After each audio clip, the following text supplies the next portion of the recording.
Oh, did I send y'all that post of this girl made like the Powerpuff Girls of her three favorite women wrestlers? Mm-mm. Oh, brother. Let me send this to the chat right now. He's like, brother. I'm not even about to send the original. I'm gonna send the quote tweet that got a bunch of replies and responses because it is hilarious.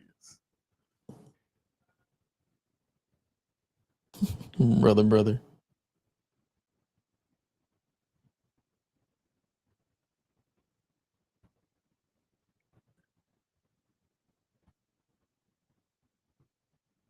We're gonna be able to tell when Gresh sees this because his face is definitely gonna change.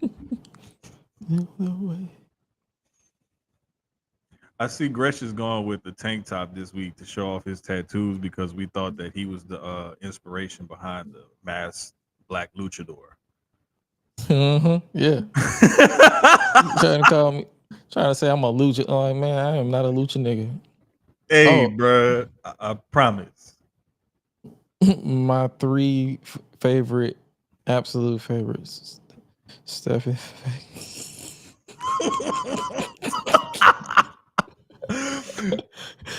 Stephanie Accurate. Becker, Lotto, and Nigga Ripley. Accurate. Accurate. Hell no. Accurate, my guy. Accurate. Listen, It's the Nigga Ripley. bro. The lotto one got me for real because I was like, damn, that do kind of look like her The though. crazy thing is, that's Lotto, Sabrina Carpenter, and Tiffany Stratton all in one. That's crazy. It's like a like a morph. And you could throw in what's her name? Margaret Harley Quinn.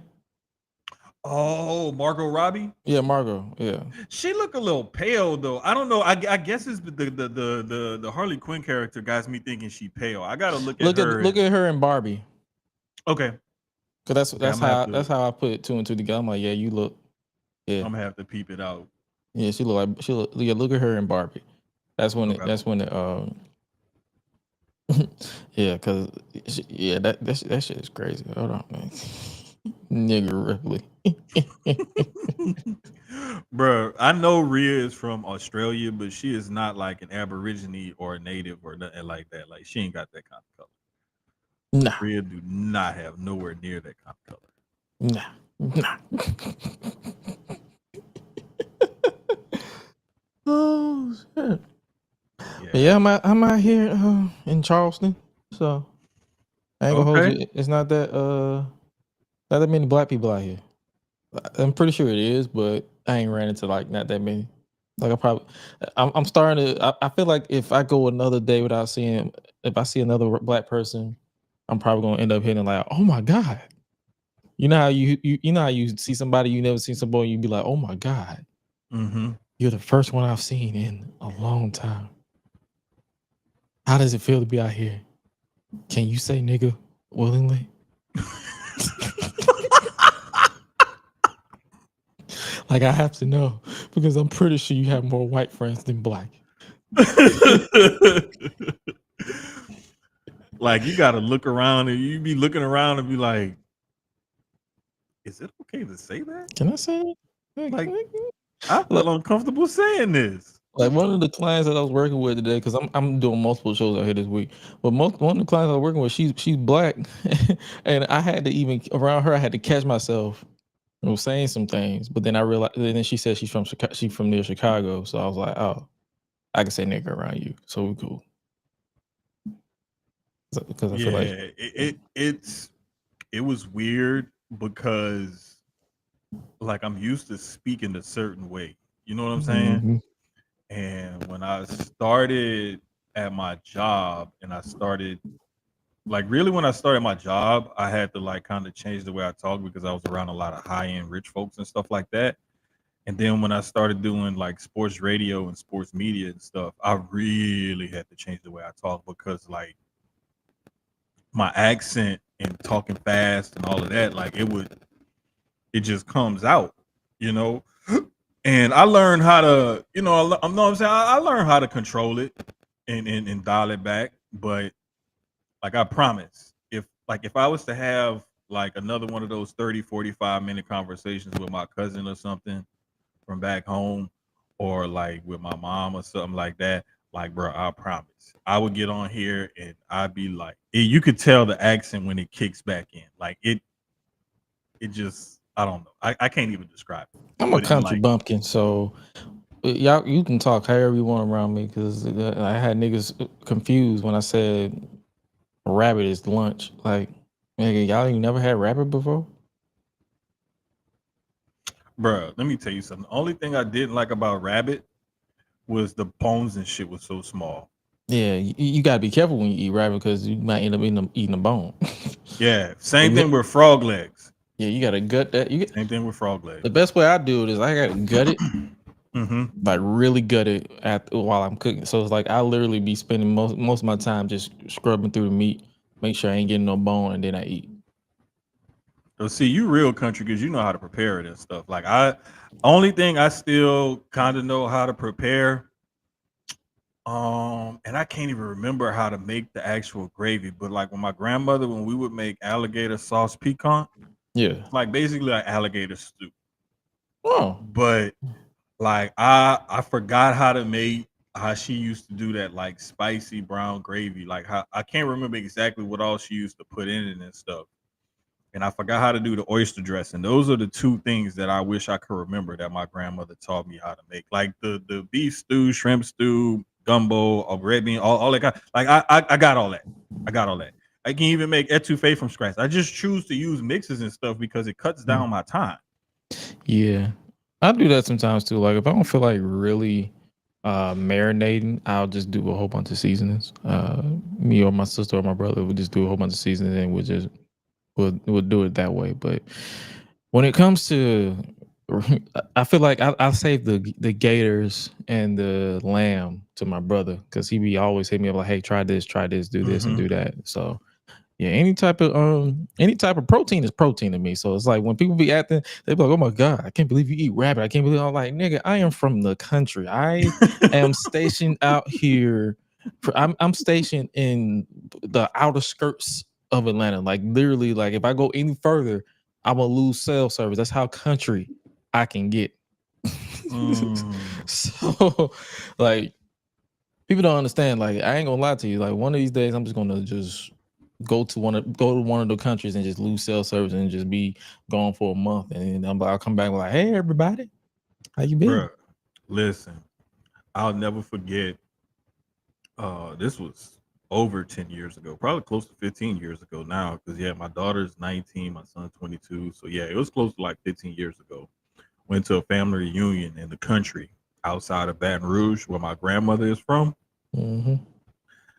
Bruh, my cousins and my uncle took me on a ride to go pick up daiquiris and drinks.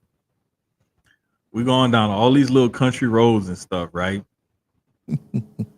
Tell me why we pull up to the little spot and it's like a bar, a restaurant, boat dock, fishing bait and tackle spot, all in one.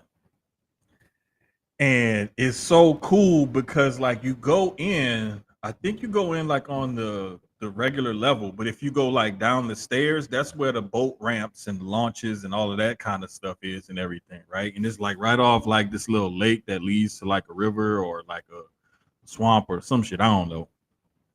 But like, man, it was so cool because I'm like, man, this is the kind of stuff I miss. And then like the spot that got the good cracklings is right off the side of the highway. It's like an old shack, and they literally like cook the cracklings right on side the building. Like, and I'm talking about good, good. The other little spot that my godmother, rest in peace, she used to like to go to get boudin because she didn't like to go stop at Don's right off I-10. She'd go into the country a little bit, but it's this little spot called Poche's, and Poche's is another like it looked like a little house, and it's in the country off a country road across from a sugar cane or a cornfield or something. And it used to be baby blue. I remember that. It used to be baby blue with white trim.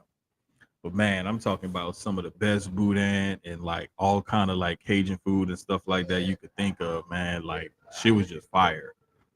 But yeah, man, it was definitely like I definitely been a lot of little spots like that. A lot of spots like Man, I'm getting hungry. So let me go ahead and press this button so we can stop being hungry. God damn. that. Let me go ahead and press this button right quick because You know, my I'm hungry getting ass gonna start talking about food every time. exactly. Let's go get this shit started. Let's get this goddamn thing started. Feeling like GRESH UNLEASHED. One time for the sickos. I'm all elite with the game from the get-go. Ain't full of no stardust, I'm a real nightmare, bruh. You can meet me at the crossroads.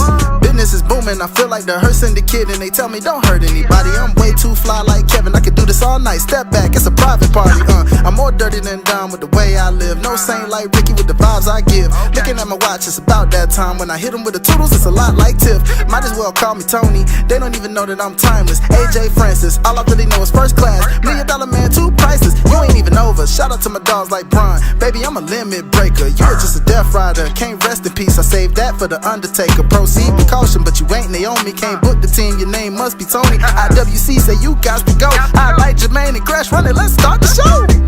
Cool kids step to the front. Cool kids, too sweet sign for the click. Gotta give the people what they want. Gotta get ready, K quick. Yeah, I'm like Seth with the outfits. Coming in hot, too live on your outlets. Running these streets like the prophets. Thank God for the new day, can't stop it. Jay Uso with the yeet. Eat, sleep, flex, and repeat. Whole new swag with the price on the tag like Javon on the young OG. Better recognize on the mouthpiece. See the power level gotta increase. Bringing content on the daily. Feeling like GRESH UNLEASHED. Greetings and salutations, ladies and gentlemen, boys and girls, non-binary pals, baby mamas, baby daddies, and everybody in between.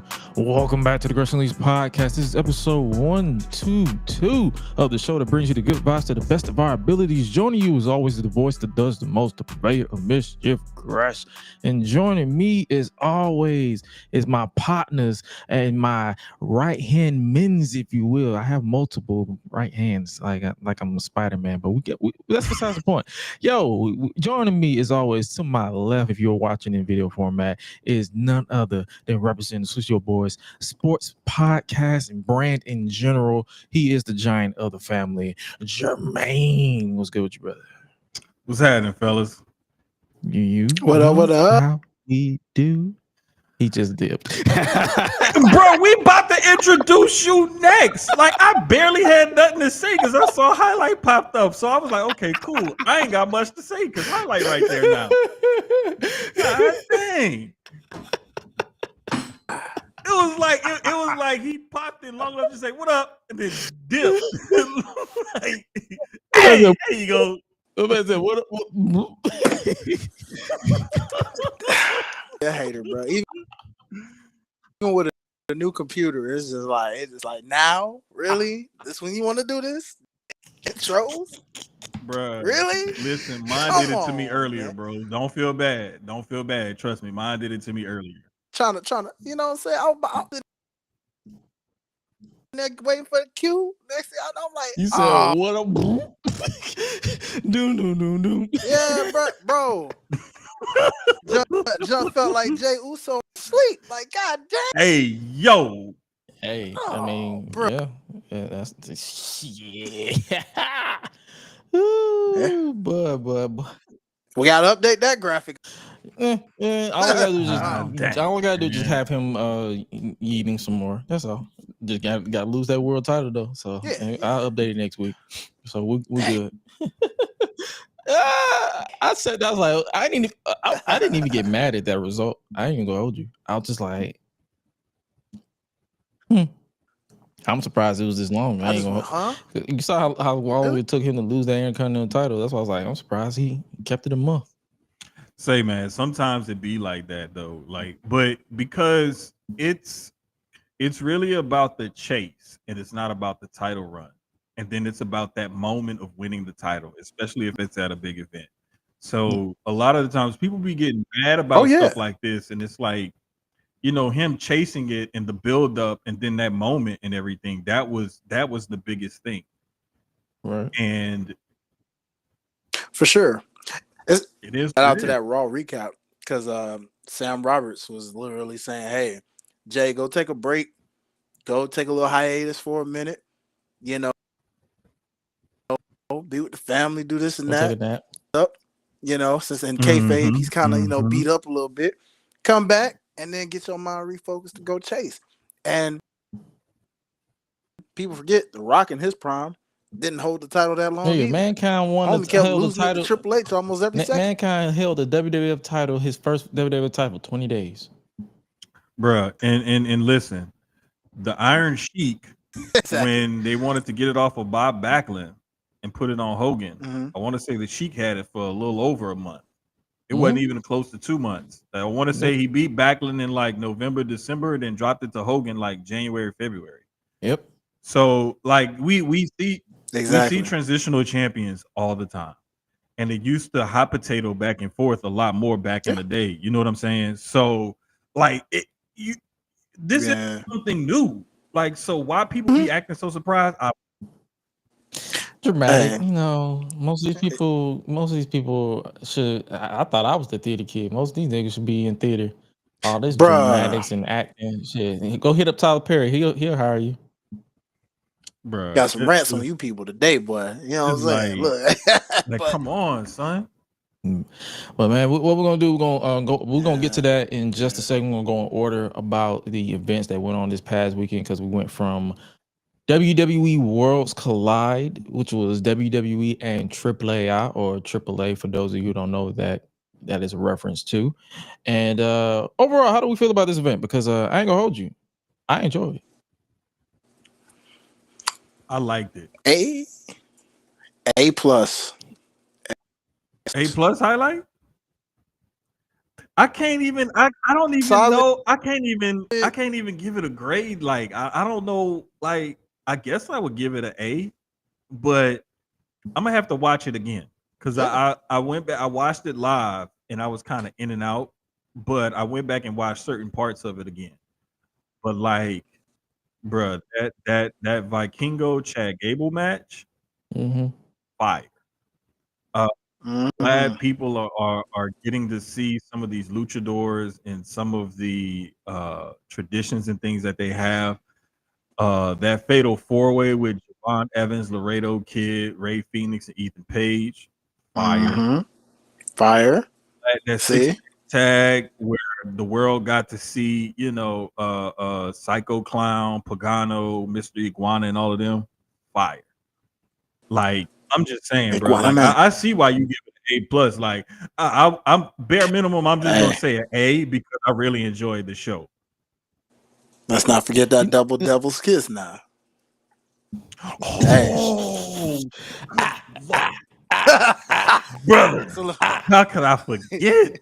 Little steamy debate on that. Who did that one better? Lola got a little extra fast with her, a little extra sauce. I said, well, it's a win-win, really. It's 50-50. Hey, you can't get mad. We won.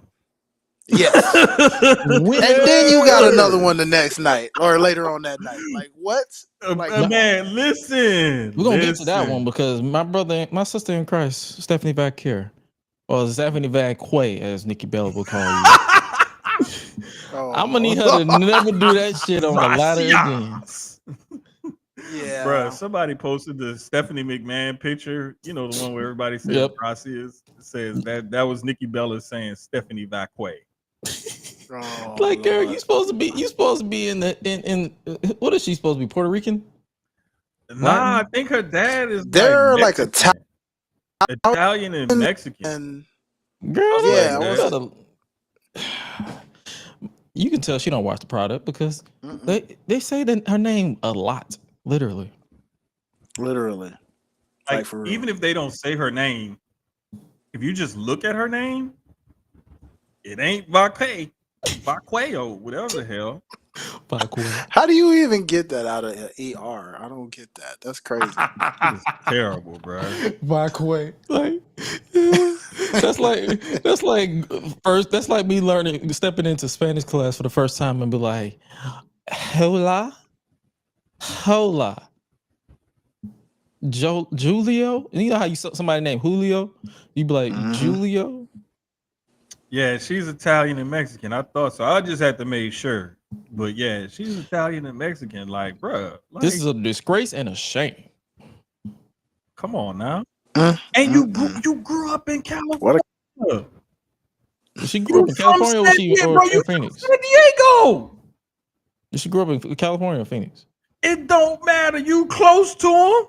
No, the reason I asked because I know it's more Espanol in Phoenix than Cali. That's why I asked. Okay, it depends on what part of Cali you're in. Southern Cali. It says she was born in San Diego and raised on a farm in Scottsdale. Oh, San Diego. So yeah, that's one of the ones. Yeah. Never mind. Yeah, you ain't got no excuse. Get it together. Get it together. Like, but last little bit from Worlds Collide that I enjoyed was Mr. Iguana. Bro. Yes, another character that stole the show, evidently. They're talking about him all in the streets. I said, okay, man, in the King of the Ring, maybe. Bro, I've seen people say Mr. Iguana, Dragunov may be coming back. It was somebody else, man. Somebody else. It was like Roman. 2 other people. You know yeah, somebody said Roman. I have not seen that, but it was somebody else. I'm trying to think of who the other person was that I saw. But yeah, like they're already talking about like merchandising for him, possibly making the little iguana puppets and everything, like all kind of stuff. And it's just, sometimes you just get a person with some talent and some charisma and a goofy enough gimmick to where it just catches people's eye. And that dude definitely does, because he even does the tongue flick, like the iguana gimmick, like in the match, like while he's wrestling and stuff. And like some of the way he moves around the ring on his all fours and whatnot, like dude is just, bruh, come on, man. Yeah, man. Yo, shout out to Christian. He said Mr. Iguana is in that Joe Hendry lane. All we need to know. He's in that Joe Hendry lane. Yeah. Yes. That's sensation. Definitely. That's sensation. You always get one in the wrestling business somewhere. There's always that one where you him, Joe Hendry, Michael Nakazawa, and all these gimmick battle royal. There you go. Oh yeah, because the last one we had was what 2001 at WrestleMania. Yep, WrestleMania 17. We ain't had one ever since. We need to bring it back. Bring back the gimmick battle royal, people. Bring it back. So throw Santino in there if you want. So the question I have: is this the argument where you need a character, because you can know all the ins and outs of a wrestling match, you can know a wrist lock from an arm drag, but if you don't have a character, you are not going to make it. Definitely. Definitely. Or you're not going to make it. You're not going to make it to a certain level. The reason I say that, because there are some pure wrestlers that are currently cooking right now, but I feel like they're not as popular or making it like your gimmicks, like your Joe Hendrys, like your Jey Uso, like your Mr. Igor. Like they're bringing this different attention to, I guess you could say, the industry, because let's be real, wrestling isn't meant to be serious all the damn time. No, it's not. But I also say he has a charisma about himself, and the way he uses the puppet and the way he uses the gimmick and everything, and incorporates that in his, in-ring style. And when you can blend all of that together, all of those elements together, that's when you capture that part of the audience. And I think that's what's helped him rise so quickly in just that little bit of amount of time that he was, not a little bit. I think the match was like 10, 15 minutes or so. Yeah, but in that amount of time, him being on screen and whatnot, he really captures the public. He captured the public's imagination. And they were introduced to this guy because hardly anybody watches Triple I in the States. And like I'll be honest, like I only watch when there's Triple Mania. And the last time I remember watching Triple Mania like live or like right after it aired or whatever was when it was like a couple years ago when Penta took Viano 4's mask in the main event. And a mask versus mask match is huge in Lucha Libre. And there was a whole ceremony after the match of Penta taking off his mask and everything, and that's where one of the coldest pictures in wrestling history ever came from. Argue with your mama. I don't care what you say. That is the coldest picture in wrestling history. I don't know what they would argue because I know exactly what picture you're talking about. Yeah, and I just love the fact that we're getting introduced to these guys, and that some of them are having immediate impact on the new crowd that they're being introduced to.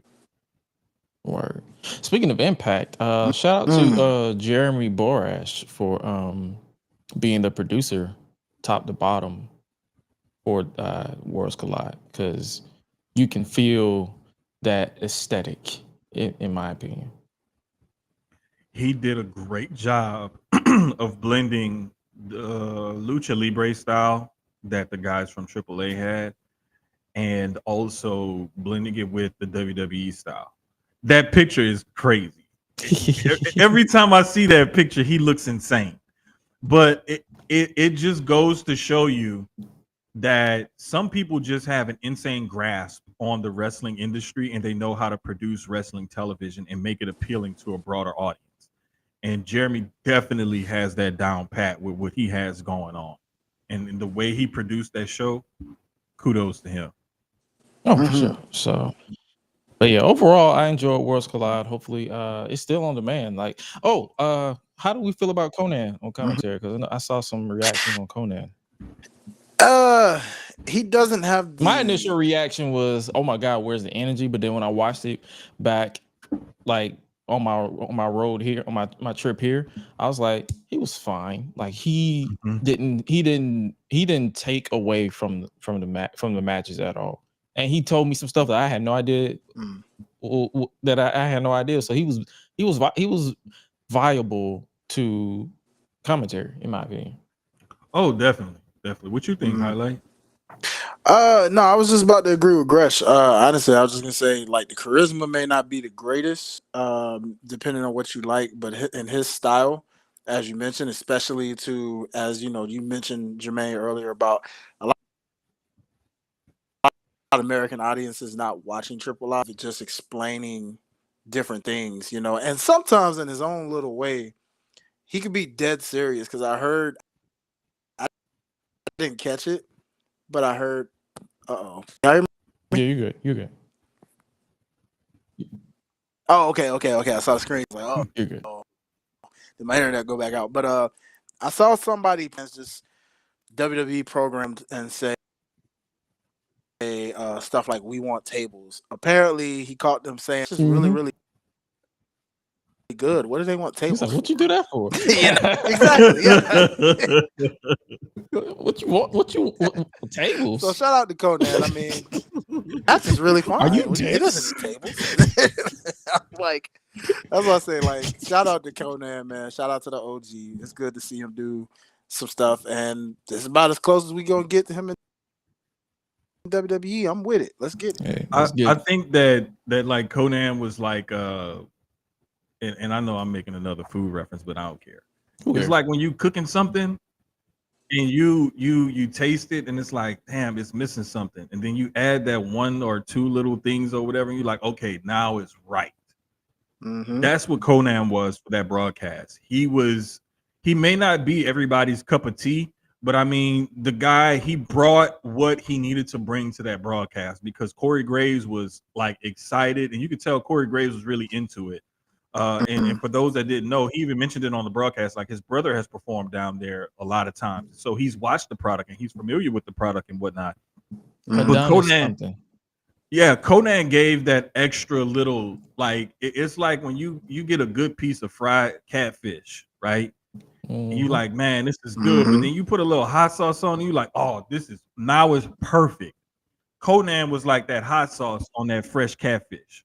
Put some hot sauce on catfish, you're gonna start dancing like Norbert when he got that wine cooler. This is hilarious because I had fish today for dinner. So y'all are funny. Y'all it's a fried fish kind of day. Fried fish and green beans, baby. Hey, I gotta take that catfish out the freezer and go ahead and cook it, because my mom brought it to me like a while back, but I need to go ahead on Friday. When I get home, I'm gonna buy me some catfish to cook. I'm gonna throw that. Let's go now. Throw that in the grease. But shout out to Conan, shout out to Worlds Collide. Hopefully, we get to see more events like this. It was fun to relax and turn your brain off and just enjoy the ride. And speaking of OGs, we had an OG return at Money in the Bank named the one and only Ron Killings R-Truth. How we feeling about that? Bruh, I jumped up. I'm not gonna lie. I jumped. Because I'm sitting here watching, and I was like, and I saw whoever it was attack Cena, and you know, Black Hoodie, you thinking Bloodline probably. I mean, he in a way he's a part of the Bloodline because that's Roman's boy. Listen, Truth is part of all kind of cliques, but yeah, he been deep in that.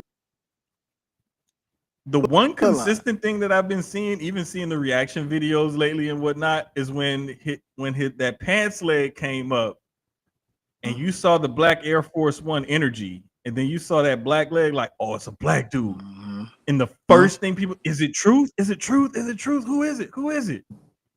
Man, that mask came off. Took that hoodie off, and that mask came off, bruh. Listen. Everybody went crazy, dog. Everybody went crazy. I saw one reaction video where one girl, bless her heart, she actually broke out in tears. Yeah, I saw that. I saw that. You see, you know which one I'm talking about. Hi-Lite. She broke out in tears, and it's just, man, it's one of those things, bro, where the only way I can really describe it is that there's some people who are going to mean more to your company, your business, or your organization than you really know. And you won't realize that until that person is gone and they're no longer there. And then you'll see what that person really meant. And WWE was smart enough to course correct, you know, not even a week later, and made sure they did something about it. And I love the way they brought him back. I love the seriousness of his look and his tone, his facial expressions and everything. I'm glad that he's going to get this run out of, they're going to get this run out of him before he's actually, you know, done with WWE. Oh yeah, I feel like they're gonna push him to be an ambassador when he's done. Yeah, you have to keep somebody like that around. Man, you know, yeah, it's gonna be interesting to see how that goes because I don't know. I mean, different reports claim that he ain't really too keen on Triple H right about now, but you know, based off the matters, because this whole is it a work? You know, oh, it's not a work, bro. This is like legit. Yeah, because Nick Khan had to step in. Yeah, because everybody else was dragging their feet, and he was like, "All right, bro, move." Yeah, they saying he told everybody no until Nick Khan ended up calling him, and that's when he finally buzzed and was like, "All right, bet, say less," you know. So, like y'all, I'm glad to see the return of like Ron, the split personality vibe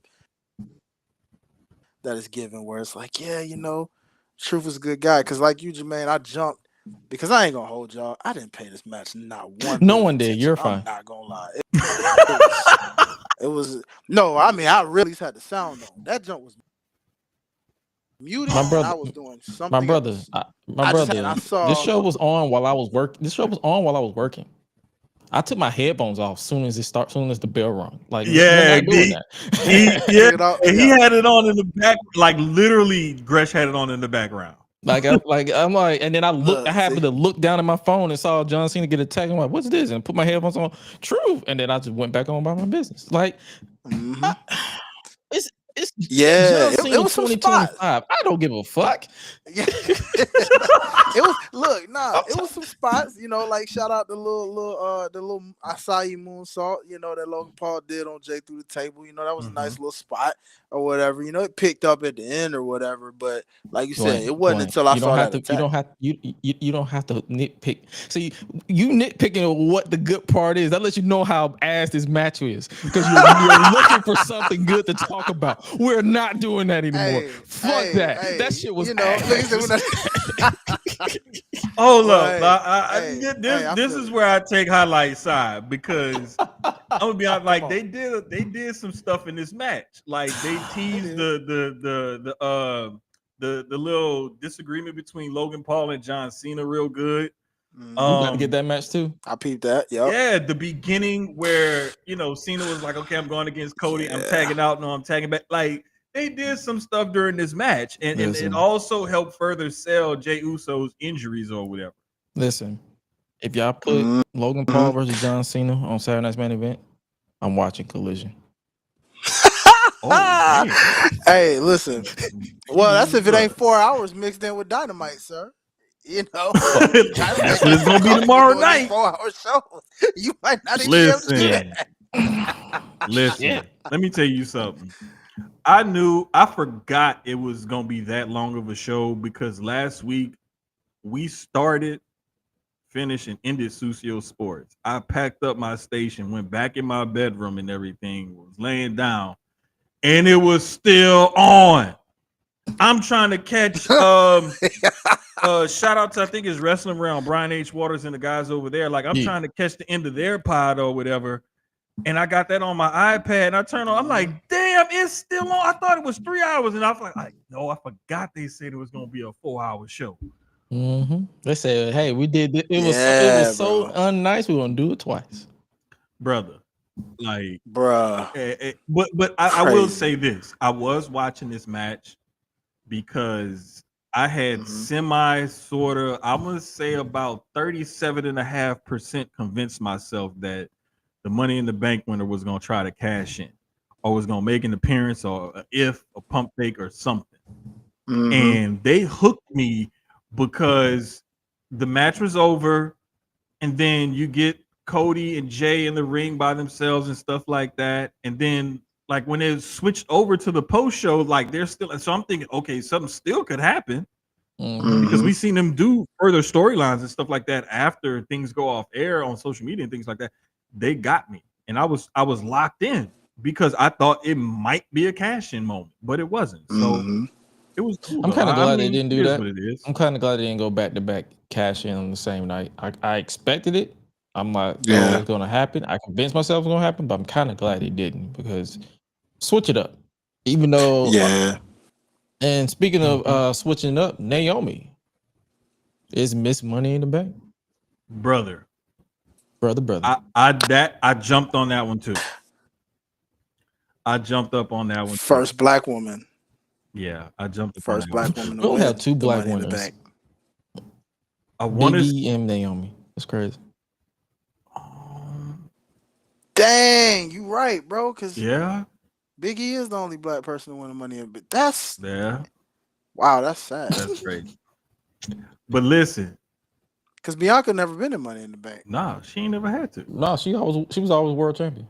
Yeah, like the crazy thing was, bro.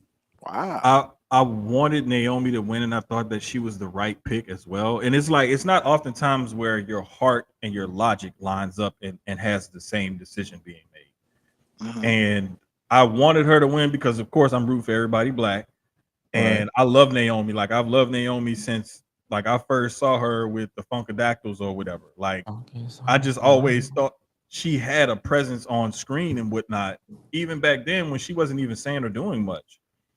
So like I've been watching this young lady, since the beginning of her career or whatever. And the character work that she's doing right now, like I said it before, I say it again, I'm doubling down. That is the best character in wrestling right now. And if you don't believe me, argue with me all you want because I will kill you. That's the best character in wrestling right now. Oh yeah, fandom aside, if you look at like the dedication she's putting into it, because she's like, I'm determined to shake the cobwebs of this nice glow Naomi, and I'm going to go all in. And this whole split personality, or not split personality, like bipolar or borderline lunacy type of obsessive character that she's been cooking with, has been convincing. Like even from the crying on cue to the going from laughing straight to anger, like it's subtle but it's perfect. Bruh, the makeup, the facial expressions. Go for it. before Jermaine went on right there, I was just gonna say, it's crazy about the post show when Big E had that emotional moment with her. Just sharing how, you forget, as you mentioned, like following they came up together, and so like for him to acknowledge that, like and when you were this and that, and to see how you've grown, and he even acknowledged like when you left what you went through there, and then you came back to be what you are right now. Like you could see her getting emotional, and then as the fans in the background are trying to like cheer that on, she flipped the switch that quick and was like, "Shut it up." Not talk to me that way, bruh. Big E the only one that I was like, bruh. Like wow. The thing that I love that part, bruh, because it was a real ass moment, and you could see like Big E was getting to her, and you could even see when she flipped that switch from I'm emotional to I'm back in character. Because like she sat there, she put her hands over her face, she got emotional for a second, and then she like closed her eyes or whatever. And then they were saying, "You deserve it, you deserve it." And when she turned around, she's like, "Shut y'all asses up." We've been raised by black women. We've seen that look before. We've all gotten in trouble by mama, grandmama, auntie, older cousin, or something. We've seen that black mama look before. She had that black mama look on her face when she turned around to that crowd and got right back in the character. She said, "Shut your ass up! Y'all ain't finna cheer for me. Y'all the one of them saying I was born all this time, and now y'all want to show love for me because I won the money in the bank. Man, fuck y'all." Bro, listen, I don't even remember her on stage at Wale Mania in Vegas. She stayed in character the entire time. She kind of went off script a slight bit, but for the most part, she stayed in character. And to me, this kind of like single black female like type of character, the almost like psychotic bipolar type of, go from crying to laughing, even her makeup and everything, like the darkness around her eyes and the way she has it like flared out underneath her eyes and whatnot, like everything, the entrance song, the entrance, the Titantron, the graphics, her gear, everything is clicking. Her work in the ring is even more heelish. Like, like I said, bro, best character in wrestling right now. Argue with your mama. She cracked the code. To add to that, real quick before we move on, now that she's Miss Money in the Bank, I want to see the caution tape go around the briefcase. Yes. You know how they like to decorate it. Yes. I think it's gonna be crazy. Caution. It's gonna be glow in the dark caution tape. It's gonna be glow in the dark caution tape. Ooh. I think that just like that jacket she had on when she came to the ring, the briefcase gonna look something like that. Oh yeah, she was talking big shit at Wale Mania. Like we was standing there like, bro, I don't think we moved very much while she was out there at Wale Mania. We just stood and watched because she was on fire. Speaking of fire, Seth Rollins is Mr. Money in the Bank. Oh Lord. I told y'all niggas. Y'all thought I was playing. I can't play the video, so I would just say it. It was so obvious, though. I get it. It was so obvious that he was going to win because they made it too obvious. I'm like, they made it obvious, but it wasn't. Unleash yourself, my brother. How do you feel about this victory? I mean, now I know y'all got on me in the chat, who I picked, but I mean, if you go off reactions, I mean, I'm dead serious now. If you go off reactions, the guy I picked got that reaction, LA Knight got that reaction, and I believe somebody else got that same. Didn't you pick El Grande Americano? I did for obvious reasons. The reaction of the fans clearly showed me I wasn't crazy. The reactions of the fans showed me I wasn't crazy. I stand by that. I don't care. Argue with your mama. The crowd said otherwise. They was with me but again, as my failsafe was, clearly my failsafe was just close. So what I'm saying is, why the hell didn't you pull the trigger on LA Knight, bro? I understand why you didn't do it last year. I really don't get why you ain't do it the first year, because all due respect to Damian Priest, has he kept that momentum from then? Say, man, listen. The 3 real fan years reaction now. to me, the real fan reaction to me was Penta and LA Knight were the two that I remember when they got close to the briefcase. You could see the fan reaction. Grande Americano, bro. Go back and watch that. I'm telling you, I'm they gonna went go back crazy and for him watch it too. though. I'm gonna Soon go as he back and came watch close. it. I'm gonna go back. I'm gonna go Because back they because I know who want it to. is now. You know, Yeah, so they say. But Marty, shut up, bro. God damn it! Nigga talking about pause. Now you said what you said, nigga. Yeah, this nigga writes. You say you knew what you was going for, brother. He You knew it. write beautiful songs and win Grammys and shit. And this nigga gonna put something up there like that. You know what I'm saying? Like, what the fuck? But nah, man. Like, bruh, like look. I honestly, if it wasn't gonna be Seth, it would have been good if it was Solo or Penta. And the reason why I say Solo is because it's always better when a heel has the briefcase. It just is. History's proven that. And Penta is one of those fan favorites where everybody would have got behind. I'll give LA Knight his due, but it's like he's a guy that they kind of use like to put a little spice or something, kind of like I was saying earlier. He adds a little certain je ne sais quoi to everything that he's a part of because the people get behind him. He got the catchphrase, you know, whatever.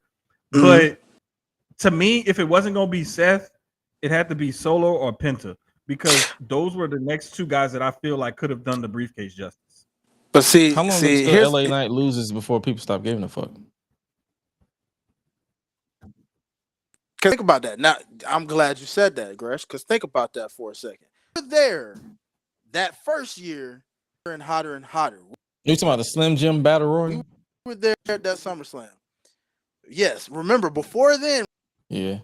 And he finally won something at that point, hotter and hotter and hotter, to where it was like, okay, now fast forward, rewind back to Mr. Triple H, who this fool was just taking the brink of a whole lot of, I can't even explain it right now. I don't want to say fumble because people are using that way too much. This fool's just you do got like butterfingers doing, something. Because how you gonna sit there? Good things come to those who wait. Okay, I got this 3 years ago in his first Money in the Bank. You didn't give it to him then. You gave it to Damian Priest. Again, we were there for that cash in. Well, we weren't there the day of the cash in, but we were there that weekend of when he cashed in.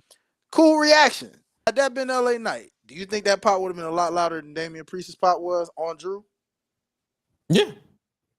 My point exactly. Based off the momentum that he still has now, even after failing multiple times since then, he clearly has carried his momentum a lot better than Damian Priest has, because he has been up and down with fans giving a care about him. Honestly, if it wasn't for this feud that he had with Drew, I don't even know if they would care about him as much right against Jacob. Okay, well, that might not happen. Well, that Jacob feud might not happen since he don't turn. You know, sometimes baby faces still go at it competitively. We'll see. You know, because we know Solo coming for his revenge. But real quick. So last year I understood why you didn't give it to LA Knight, because Roman still had the title hostage on his end. And I believe Gunther just won the World Heavyweight title, and we know how long his reigns be. So I get it. No matter who won that one last year out of the men, they was pretty much stuck either way it went. So they had to do what they had to do last year. We understood that. This year, Seth don't need this Money in the Bank, and everybody knows that. That man can get a title shot any goddamn time he want. He's been champion 10 times over. He can get it anytime he want, even with his little henchman. Okay? Well, his bronze and black. You know, whatever. The Bronze Stars. You know, you're the dream team. Well, we're the mean team, wussy man. With some meat. But like, hey. Yeah, but I do agree with the Solo point because supposedly it was going to be Naomi and Solo, which I didn't see the little interaction on SmackDown when they called back the whole evolution. So being dumb to realize, like, how you gonna talk about Jacob not knowing, listening to you the whole time? So I should have been like, oh, well, that was obvious.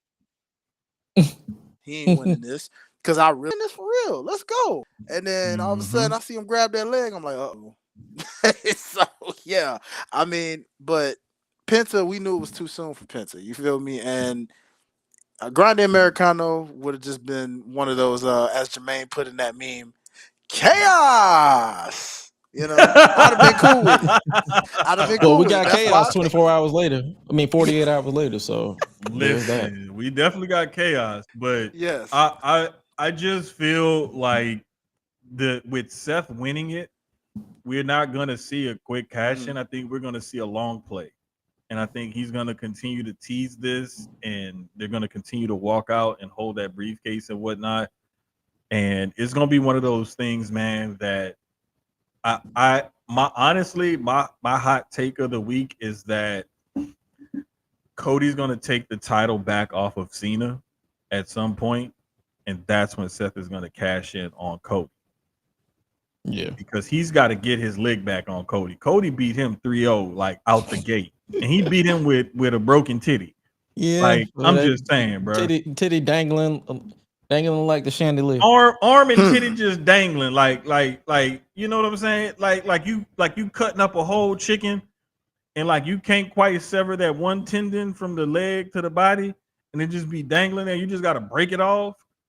That's how Cody arm and his titty was hanging on in a Hell in a Cell match.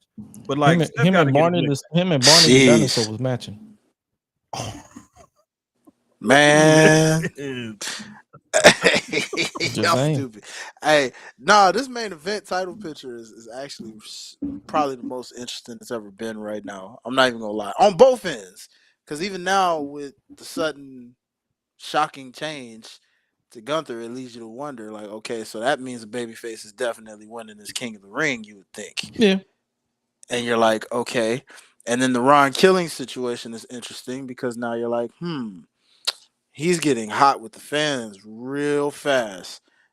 And if this is the Ron Killings I know, then he finna remind some people, hey, I'm a former world heavyweight champion my darn self.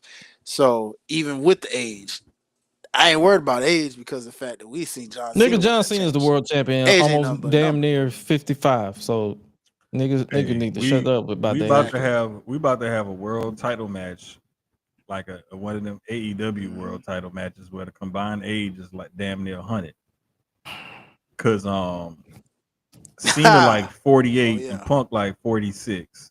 Yep. So I'm just saying, you can't say nothing about age, brother, at all. And last tidbit from Money in the Bank: Becky Lynch is the women's Intercontinental Champion. As we all predicted, yes. so I think that they did this just to put that belt on her, just to help her get towards like winning all the women's titles, to give her some more career accolades and to have her feud with her pupil or whatever. So how long until she wins the NXT Women's North American Championship? No, I think the next one gonna be that U.S. title. No, the reason I say that because it's like she still got two, if that's the case. Well, I'm talking about main roster title. Oh, okay. Well, I don't know, man, because she didn't win the NXT title, and when she ain't had nothing else left to do, they ain't had no problem sitting her down there to win that. That's what I'm saying. Oh, she gonna win that one too. She gonna win that one too. She gonna win the. And matter of fact, she gonna go to TNA and win the Knockouts title. And she gonna go to. Matter of fact, she gonna go to AAA and win whatever women's titles they got out there. Say, bro. Hey, brother, after what we saw with Trick Willie, anything is possible. You know what I'm saying? She gonna reunite with Lyra and win the Knockouts tag team titles. Man, look at this. See, now, hey, these two, their chemistry is just undeniable in ring, man. The way they, I know, Marty, I know how we feel about Becky that. Hurst but we're gonna give her some flowers in this aspect. Her and Lyra make a lot of good magic in ring. They have not had one bad match together at all. And when Lyra wins that title back, the next match is gonna definitely go times 10 of what these have been, because each match has gotten better and better. I don't think Lyra's taking that title off her. Is Lyra gonna take the title off her, or is Bayley gonna take the title off her? Because we also saw Bayley return. We did. We saw the purple version. I did not look at that hair at all. I'm not even gonna hold you. Oh, I looked at it all. Well, you know what? Hey, listen, I get it. I did not. Let me get to the yams. Sweet yams. Yeah. Sweet yams. Talking Pam with the yams. Yeah. All right, nigga. All right. Yamala. All right. The man said Yamala. You know? Hey, man. But like the reason why I don't think it's Bayley is because it just seems like it's primed to get back to Lyra. But I like that Bayley's in the mix because it's adding to the overall prestige of the IC title. Now, once Julia gets her hands on that US title, now things are cranking up for both of these mid-card titles all of a sudden. And I love Zelina very much, but I'm sorry. It was a nice moment. I'm happy she got it.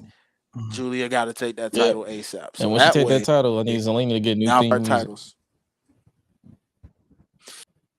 Yeah. Because it sounds too much like Megan Thee Stallion.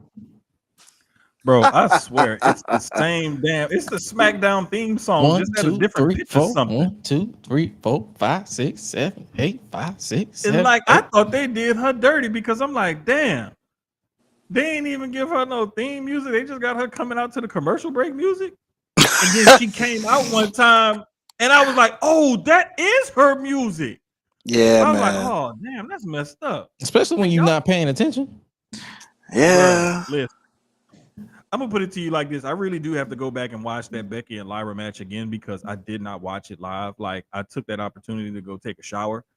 I kept it on, and like I like from my shower to my bedroom where the TV is, I can kind of see it. And I could have left the volume where it was. I actually turned the volume up so I can hear while I was in the shower. Okay, I could have just muted it or closed the bathroom door like I normally do.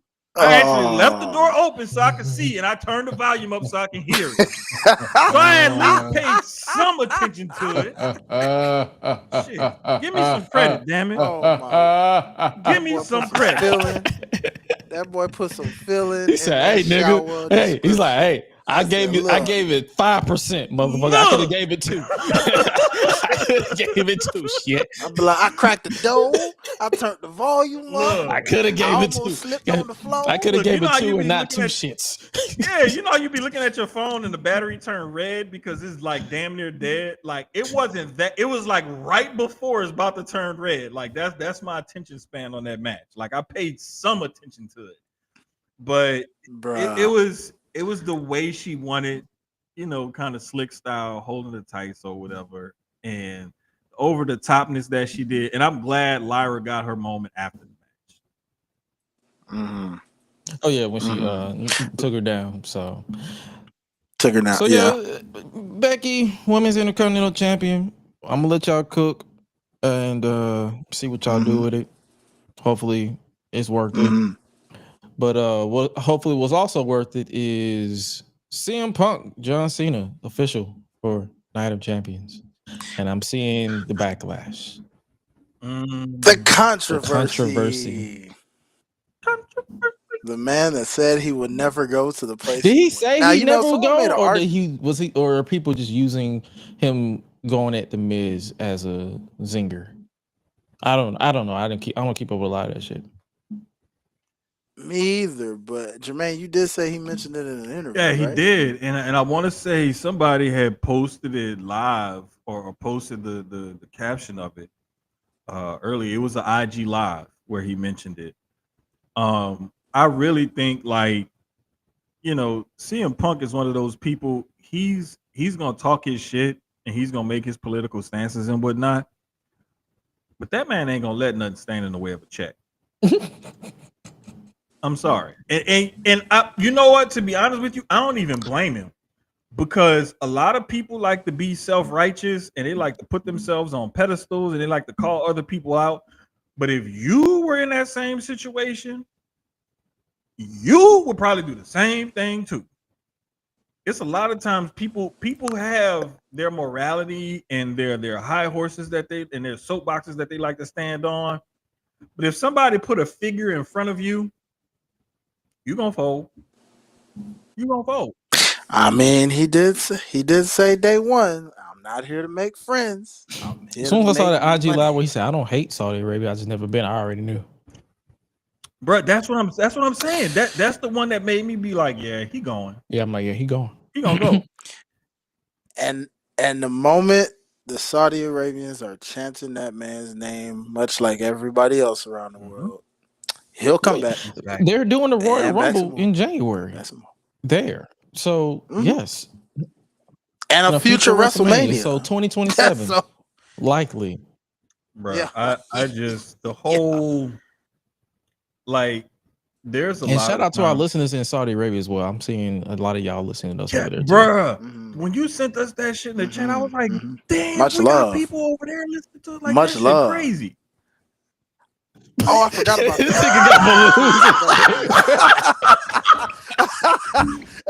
yeah, I'm like, what the Hey, yo. Wait, I forgot about that. That means like, Bruh, I saw those balloons. What the fuck? I was like, wait. Yeah, you know, it's just a little. It's Hi-Lite birthday or something? Yeah, Like, we didn't see. know? Like, ain't nobody no, told it me? ain't. It ain't December, people. It ain't December Balloons yet. on my page.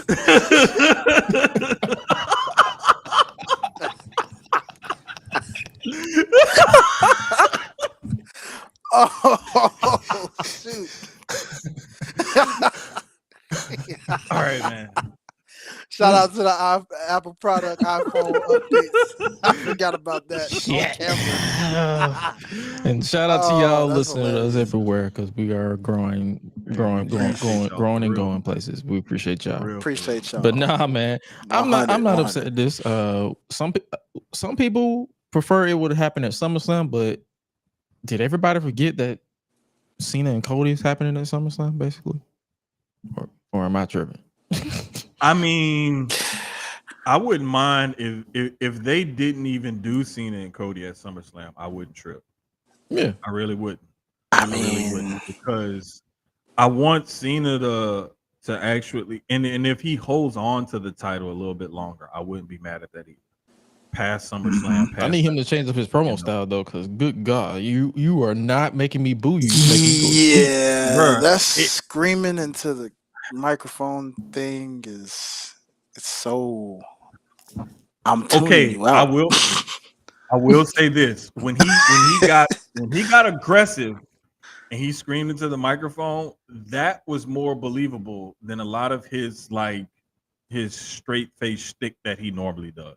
No, I think that's my main problem. Him yelling never annoyed me. It's more so the monotone, like I am going to ruin wrestling. Okay, Terminator. And he gets like that little extra emphasis, like I'm going to ruin wrestling. I am going to ruin. If you want this undisputed title, you have to follow me to Saudi Arabia. Like what? It's like you gotta be more aggressive, John.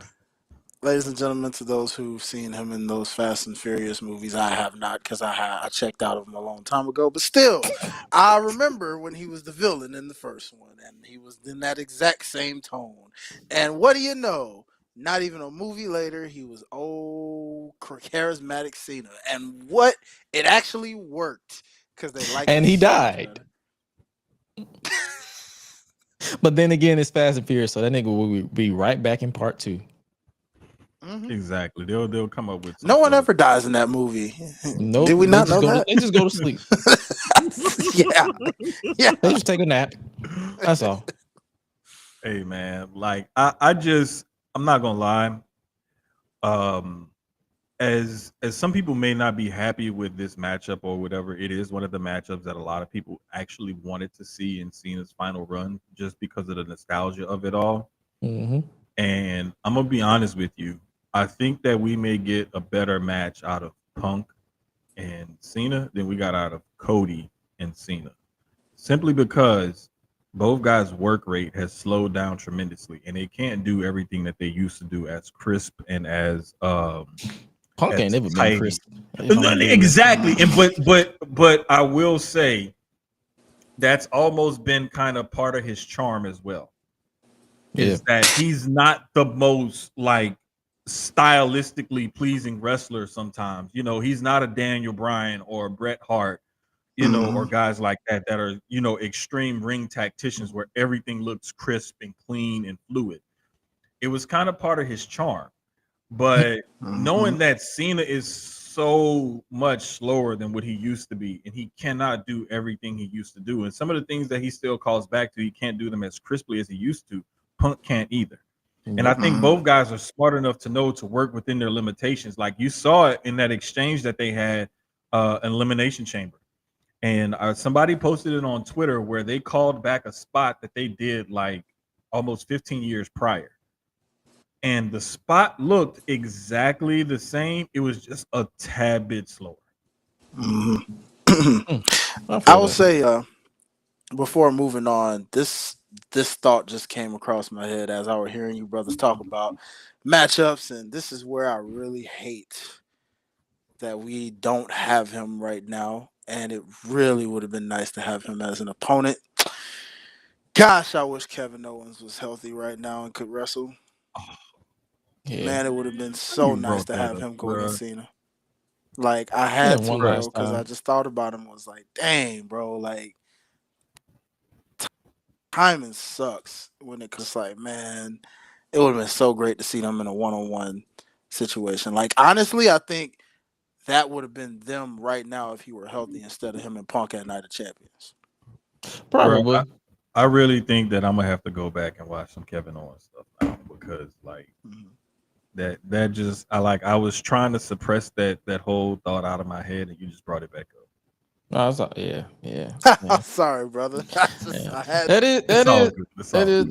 is depressing. Just like it's depressing for these Jey Uso fans because Gunther is the world heavyweight champion. Why did you do that?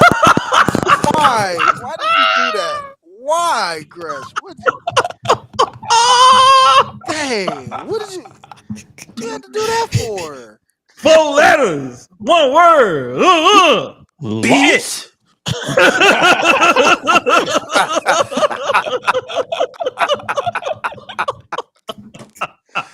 I'm sorry, I had to do it. I love Jey Uso, but I had to do it. Y'all. Me too, man. Like that's my dog. Like the theme song and all that stuff, the vibe that he had, his run as world champion.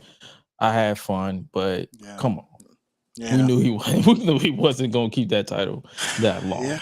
Yeah. It's just funny, really, because you fans, I swear, it's like you give him this, and I feel like that ending reign was like a here nigga damn.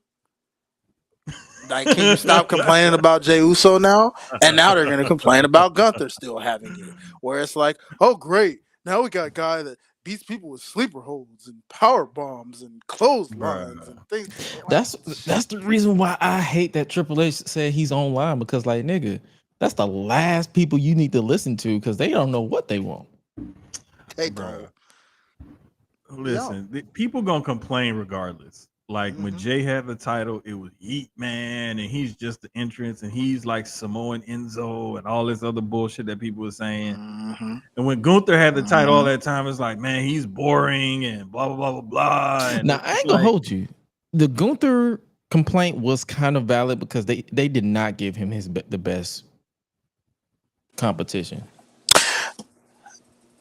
Okay, fair. You know what's funny about what you said? I will agree with you on that. Did you? I don't know if y'all caught the video or clip of the whole Raw recap thing, but they interviewed him right after the show, fresh off of that win. And you know what that man said? And I sat there and thought about it. That man literally said, "Hey, the top ones is ducking me when I got the championship. They ducking me," and I'm like, you know what? Dang, you know, you kind of make a point. You know, Roman didn't want to go after you. Punk, you don't want to go after Gunther. You know, none of y'all want to go after him. Really? You don't even see Seth trying to Seth didn't even try to. He teased freaking Cena and them, why he ain't come out and tease Gunther fresh off of that championship victory? Mm-hmm.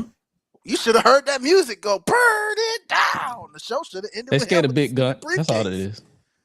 Hey man, the Gunther crazy. ain't nobody that everybody want to just wrestle though, because he's not gonna be one of those guys that's just gonna give you an easy match. But you know what he said? Nobody matches my endurance or my stamina or my this. And I said, really? You sure about that? You sure about that? Is Brian Danielson a crazy son of a gun that should be. Yeah, No, it's a crazy son of a gun that has beaten you before. Back could be the mystery man in this here King of the Ring. You sure about that? If that, not to mention, if there's that, a if wild that, Samoan.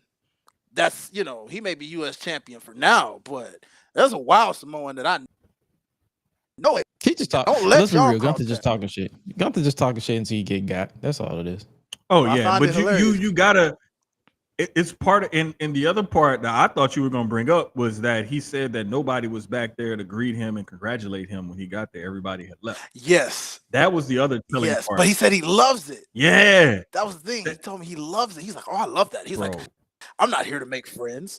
I don't care. I just want to beat people up, go to my family, and I'm happy. It's heels like him. Oh, you were old school throwback. Gunther could have been world champion in the 40s, 50s, 60s, 70s, or the 80s. He could have been a world champion in any era because he's a throwback heel.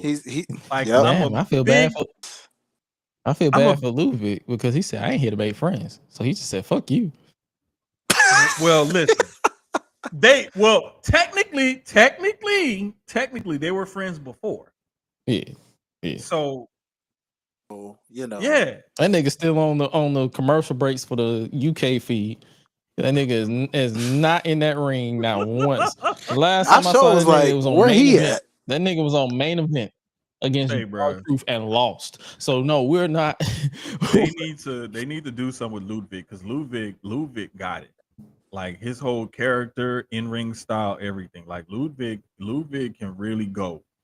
But I love Gunther because Gunther's a throwback, old school, I'm going to beat your ass, I'm better than you type of heel. And I'm going to talk my shit because I know I'm better than you and you're not better than me. And I know I hit harder and I'm a better wrestler. And I don't need all these gimmicks. I don't need fans. I don't need knee pads, elbow pads, tape, and all of that other bullshit that y'all be doing. I don't need none of that. I'm just going to come out here with these goddamn boots and these trunks and I'm going to beat your ass. And I love that. And look, somebody gonna have to punch this man. Eventually, because he don't wear no knee pads. Because look, when I tell y'all, this man is the WWE version of freaking Drago. Ooh. If he dies, he dies. That is Gunther. Cold face, and if you throw in the white towel, you better. Because if you don't, Gunther's gonna kill you. If he dies, he dies. That's how he looks at it. Straight stone cold. Do you think, for as far as the King Ring, if the Mad Dragon is not the one that clear, you think Sammy's gonna be the one to take the title from him? Sammy has a Rocky feel to him. Because y'all mentioned Drago, so I was like, Rocky. I would love for Dragunov to come back and do it, but I think that I'm not sure if he's back yet. I want to say they said his projected time to come back was still like September. Yeah, like September or something, right? Mm-hmm. So I don't think it's gonna be him. Like there's so much that they can do with that mystery spot. Like some people saying Mystery Iguana, some people saying Roman. There was a couple other people that people were thinking about doing, but I can see this being a Sami Zayn moment. But the reason why I'm kind of hesitant because Sammy just beat him at Mania for the Intercontinental title. Mm-hmm. So are we just gonna run that same trope back? No on Triple H, yes. Beat him this world title? No on Triple H, yes. Now, I ain't gonna lie, I'm a little biased right now, and I got some ideas. But I need to see where he going with what he's cooking up as Ron Killings right now. But I feel like if it don't lead to that WWE title, let it lead to this World Heavyweight title real quick. Just real quick. one time. But you know, I gotta see what it's something is brewing here, and I'm like, yeah, he catapults him real quick because I'm paying attention to these fans. I'm paying attention to his antics, and he ain't all there, but he there at the same time. That's the crazy part. He ain't all there, but he is there. It's almost like another version of Naomi, but a little different, you know, because Truth was always good at that. And it's like she good at playing angry black woman, he good at playing angry black man. And man, I don't know. I feel one of these titles coming his way. I don't know which way. It just depends on how this build up go. But if it was me and he was going after say the WWE title, if they were bold enough to go that way, I know how you distract Cody to where Cody doesn't get the They title. are not right bold enough to go out that way. That's the thing. Hey man, R-Truth with the Minoru Suzuki haircut, or I'm sorry, Ron Killings with the Suzuki haircut. Yep, I'm here for it. I'm definitely here for it. And I don't even want him to get it like trimmed up, or I want him to leave it crazy looking just like that. Nah, bro. Like, I'm sorry. Go total psycho, Black Air Force energy, like Ron Killings, the whole 9 yards. No. Go bald, bro. Either go all the way or leave it alone. You should have left. If you want to go all the way, you should have left it on. If you want to go all the way, you should have left it on. But you gotta admit, when he cut the locks, and he just got like the designs where he did still have a little bit of hair left. Yeah, like that's a look, bro. It's a look, but it's stupid. No. That's like asking Xavier Woods to still stick with that Rufio look of his with that half braid, half afro. Now remember when he got it permed it one year? Oh yeah. Oh, bro, yeah. I think the most iconic one to me is when he redid the Stevie Wonder braids. Oh my god! He got his hair braided with the beads, and he had the glasses and everything. Like when he recreated that album cover, bro, I was like, you know what? Because at first I looked at him like, why does that look so familiar? And then I saw that Stevie Wonder. I was like, I be damn, he did the Stevie Wonder braids. See, man, we could get Truth being serious with the Suzuki cut. Bruh, I'm telling you, it ain't go. He getting that fixed up right now. Yeah, he trust me. He like no. When you see him next week, you know what this is reminding me of, brother? You remember when Kane took that mask off and y'all saw that part in his head and was like, "What the freak is that?" And then next week that jump was clean cut bald. There you go. Trust me. By next week, you gonna see a whole. That's my thing with Kane too. Like my dog, you had long hair. What was the purpose of you cutting your hair? You could have just looked crazy with long hair, bro. I think he was. I think it was something with the hairline. I think the hairline was receding, and he just finally decided to let it all go. No, it wasn't, because look at him now as Mayor. His hairline Kane, is fine now, Mr. Mayor Kane. Like his hairline is fine. Oh yeah. Okay, well, I think it was something on Untold. There's a series. I think they just wanted to go with a crazy look, and Vince was like, "Stop it right there." And he's like, "Oh hell no!" Yeah, because I remember he said something about his wife was a fan of the long hair, and then when he cut it, she was not a fan. Yep. And so I just remember like it was something on that Untold special with him and Undertaker when he finally was like, "Yeah, I wanted to switch it up because the mask was getting stale." Man, he didn't have to touch his hair. He mentioned something about He didn't, but he mentioned going to the barber. I think the barber. His barber messed up his hairline, and he had to keep going. Yeah. Yeah, that's why I don't let nobody touch my hair. That's what it was. Yeah, no, let that be a lesson to you, people. Don't let it. Unless you know this barber for sure. Don't let them touch your hair. I literally can probably count on like I rarely had like multiple barbers or whatever. Like it was my grandpa, my cousin. I let this one dude out where I used to live at cut my hair, and then when I moved here to Houston. I've literally only had like I've gone to the same barber shop, but I've only had like maybe 2 different barbers. since I moved here, and that's been 25 years. I've Like, only I had don't 3. listen. Like, and the only reason why I changed barbers is because my cousin moved, and then I moved, and so it was like, well, shit, I need to find a new barber. And when I moved here, I already had a barber here because when I would come and visit my mom, I would go to that barber shop. So I already had a barber when I moved here. So it was like, My all right, barber cool. retired and opened up a shop. Shout out to Apollo Steak. Straight up. Come on now. Yeah, I do need to go see him, but I gotta wait because I got some razor bumps in the back, man. Like when I shaved it the last time myself, like I think I went against the grain. I got some razor bumps back there and like this one little patch. And that's the only reason why I have not shaved my whole head is because this one small patch in the back of my head has razor. That's it.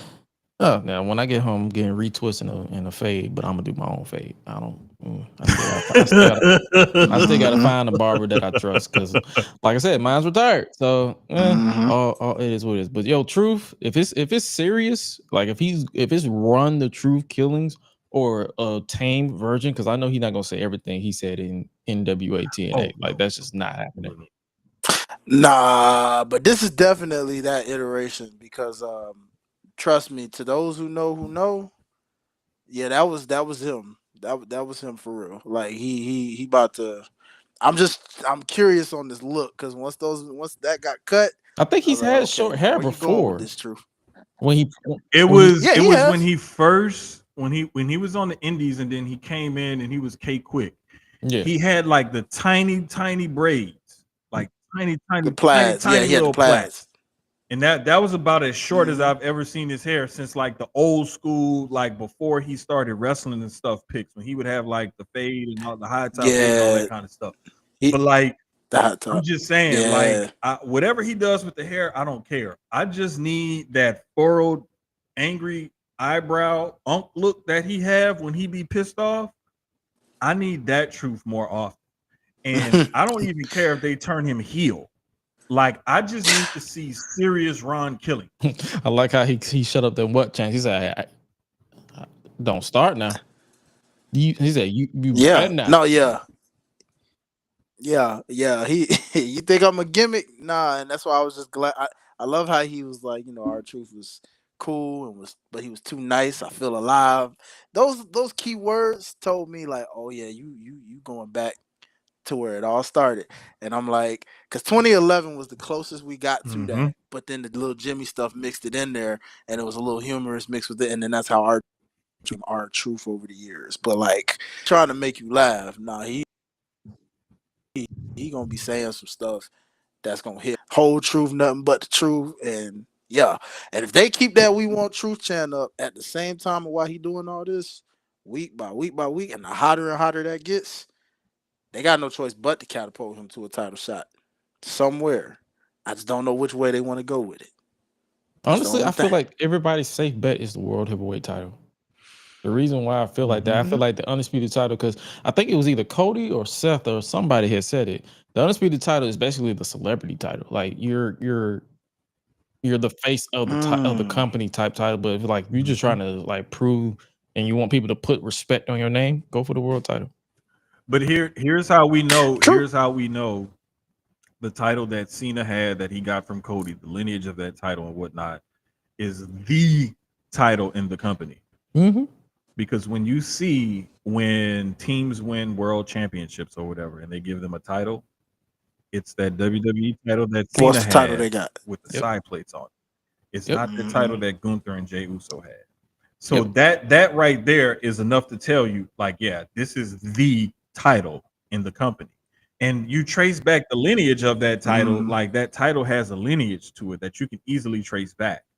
Whereas this one, they kind of born this one out of retiring the Universal title and just needing to put another title on somebody else and take it off of Roman. So that's why I say actually funny thing. Technically, yes, but you know what's funny? That title is actually still connected to the actual big gold version for some reason. If they got the history of them on the site and they still connect that to you talking about the one that Gunther had? Which is why it kind of that's why it kind of models big gold. It's still connected to that version. So it goes. When I first saw it, and I saw the design of it. It reminds me of because I got one. I got a big gold replica, like the real replica, the one that's heavy and everything else. And like the reason why I wanted that one because as a kid, like the WWE title kept changing and stuff. The WCW title, NWA title, that title pretty much stayed the same. And I was always a Ric Flair guy. Like I don't care. I always loved heels. And that title just represented like wrestling to me for some reason. It's from the South. Like if you're from the South, that's the goal that you want. Is the big gold belt. Yeah. That's our title. Yeah, it's between that and the NWA title. I think both of those are like NWA World Heavyweight Championship, the big gold belt, and I believe the US title, the WCW version. Yes. Like those were the TV title. The TV title too. TV title. Like that one was but like, you know, it's just I would love to see Truth go after Gunther when Gunther has that title. Because then it could be a whole thing where Gunther's like, yeah, you're just this or you're just that, and you're just a figment of the fans' imagination or whatever. And then Truth has to be like, nah, dog, like, I'm serious. Like, I'm gonna beat your ass. And then proceed to just fight. Exactly. And Truth really about that life too. So the funny thing is he can put some straight up fear in Gunther. Like, remember when who was that? Remember when he was scared and somebody butt down him? Who was that butt down him and he kind of got it was when he lost a little confidence from that first loss. Remember somebody Damien? Damien. Yes. Remember when Damien was scaring him with the real street? Yeah.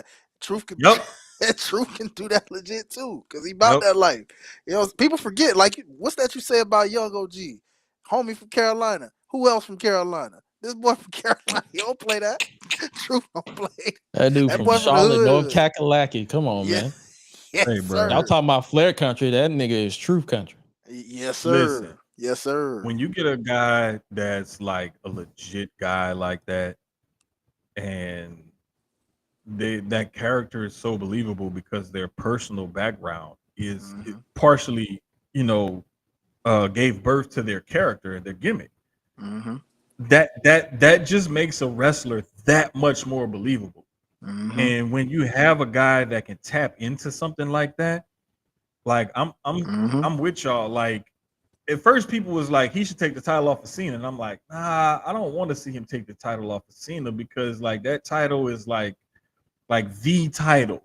And so in order to, I don't want him to be a transitional champion. Like I want to see him get a run at the belt and maybe get the belt or whatever.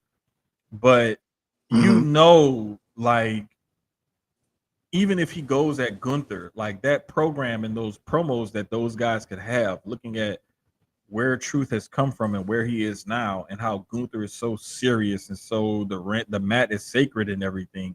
You already know he's gonna come at Truth from that angle of you're just a joke and da da da da da. And Truth gonna be like, I'm gonna show you how much of a joke I am. You know, and I just think that program would be better for him to go into the promo exchanges, even the match itself. Because Truth may be 52, 53 years old, but that brother is still in shape and he can go. So let's not take anything from him. And I'm not trying to lessen him by saying he should go after Gunther's title instead of Cena's. It's just the whole thing with Cena is like, what can they pull from? What can they go back to? And it's going to be the whole childhood hero thing. And then now I'm serious and blah. It's like we've already kind of seen that. I want to see something different. And the difference that we got from Truth now is what I want to see him go into with Gunther. If they did go to Cena route, remember now when he was still R-Truth, he did say something to him in the press when he said, we got a lot of history. And you know what I'm talking about. Now, he was saying they do have legit, like, history. And even Ron Killings knows that, you know. But that's if they wanted to go that route. I'm with you. I wouldn't mind it being a World Heavyweight title. You know, I heard this Truth news made it to a mainstream level. So, believe it or not, a lot of mainstream people actually do know about Ron Killings. Where it's like, oh, he could get that title if he wanted to, and the mainstream absolutely knows who he is. But like you said, it's just a matter of what does he personally want to do if he gets that run. Now, from when I spoke to him a while back, I asked him a question similar to that about like, hey, if you were ever presented the opportunity, like on a final run to get WWE title or something like that in your career. He was just like, hey, bro, I'm just happy to get any title. But of course, that was our truth. That wasn't Ron Killings. So hey, who's to say? You know, we never know. Hey man, I just want to see the brother get a good run, Mm-hmm. and I want to see him like totally like just kill it in this run. Facts. Because Big facts. the thing is, man, with a guy like him, I just feel like he's just so good and so talented that you can't you can't put a price tag on what he brings to that locker room and whatnot. And you can't put a price tag on the kind of character that he brings and whatnot. And yeah, like Sierra's saying, he's been, around the business and everything since the early 90s and has deep connections in it. Matter of fact, he met Tupac. Speaking of what Sierra said, he used to open for Pac and them when they would come, all kinds of musical action, they would come to the Carolinas. Mm-hmm. But Truth also, like Metro reached out to Truth to do a new theme for him. And Truth was like, nah, man, ain't nothing wrong with what's up. I want to keep that. Da, da, da, da. And Metro was like, well, look here, OG, whenever you want to come back and do something, let me know. And it's like, bro, like people in the industry and outside of the industry want to work with Truth because you think he's gonna keep what's up? I don't think so. I don't know. I don't think so. I don't know. Because Ron Killings, if I'm not mistaken, had like a hip hop feel, but he didn't. I know he wasn't doing What's Up. I know that it was like, because even though he had it in TNA too, it was like the last couple years in his TNA run that transitioned to 07 when he came back or whatever. But like, nah, man, I don't think What's Up. I think What's Up is just as dead as our truth. If I'm being honest, I think it is. I'm interested to see what he like. Does he re-record something like something that he's done, or does he use another version, another song from his mini EPs of mixtapes? But so many questions. I mean, can see them. Hey, here's the thought. That be right back. Wait. Listen though. Listen, because I know you the music one. Hear me out on this. Remember how Shinsuke turned heel and went to a darker character, and they used his same theme. They just slowed it down, made it more dark and more like ominous. You could do the same thing with What's Up. Well, he gonna say what is up? Nah, more aggressive. Slow it down some. What's up, nigga? Make see. I'm trying to be serious. And he goes, I hate that nigga, man. Dude, I hate that nigga, man. Why you do me like that? No, Dang, like seriously though, because like if you slow it down just a little bit, like take the beats per minute down a little bit, and you make it a little bit more aggressive, like, and he kind of changed the lyrics a little bit, bruh, I think that he could work with that and make that into that new character. Well, remember now, 2011 Hill Truth first came out with no music, and then eventually free nothing. Yeah, nothing, right? But then eventually, What's Up came back as an instrumental that actually went with like guitar chords that made it a little more like edgier. Yeah. So that's why I don't think What's Up is coming back. I truly believe in my heart of hearts, What's Up is dead. Like dead. That went with them locks. It is dead. Throw it in the dirt. Come back with a bald head. It was a nice run for about And like I said, hey, that song Be Right Back. I don't know, man. I got a black beat truck and I'm going either way, we're gonna be watching. We're gonna be tuned in, we're gonna be locked in, we're gonna be tapped in. So. Are any of y'all tapped in to Nikki Bella versus Liv Morgan? Everybody says for me, I don't think it will be one-on-one. I'm gonna be honest with you. only reason why I'm tapped into it is because I want to see Nikki Bella come out, do her little do deal, her little thing, and then I want to see Liv Morgan like smash her in the ring. Like I want to see Liv Morgan like beat the shit out of Nikki Bella and reestablish her character because Nikki ain't gonna stick around, dog. She not gonna stick around, bro. We already know she ain't sticking around. This woman got a wine. She got a podcast. She got reality shows. She got all kind of shit. She gotta pay for her alimony, man. Come on. She gotta pay alimony and child support. Nigga, she gotta pay alimony and child support. And she got custody. Come on, dog. That's how that possible? Dog. Come on, dog. I didn't know that. I didn't know that could go there. That's what happens when you rich. If you don't rich, have a prenup. What the heck? Yep, you can. Yep. Mm-hmm. Was the baby daddy not rich? That nigga was on Dancing with the Stars. Dancer and a dance instructor. Hell no. Them niggas barely get money. Come on, man. Come on, dog. You know how many like dance if you find a rich dance instructor, they are never home to celebrate those riches. Because they always have to work. Here, good point. Okay. Ms. Reed, I just want to see if beat up Nikki because, like, we know Nikki ain't gonna stick around, and you might as well do something for the business. So put Liv over. I think she's talking about because she's so tiny. That is true.